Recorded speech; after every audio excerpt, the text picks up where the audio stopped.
Ang alabay, na kilala rin bilang ang Central Asian Shepherd Dog, ay isang uri ng aso na nagmula sa Central Asia.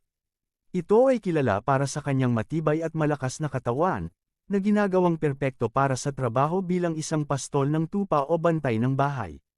Ang mga alabay ay kilala rin para sa kanilang tapang at pagiging mapagmahal sa kanilang mga pamilya. Sila ay protektado at matapat na mga alaga, na handang protektahan ang kanilang mga mahal sa buhay sa anumang panganib. Ngunit, ang mga alabay ay maaaring maging dominante at matigas ang ulo, kaya kailangan nila ng mahigpit na pagsasanay at matibay na liderato mula sa kanilang mga may-ari.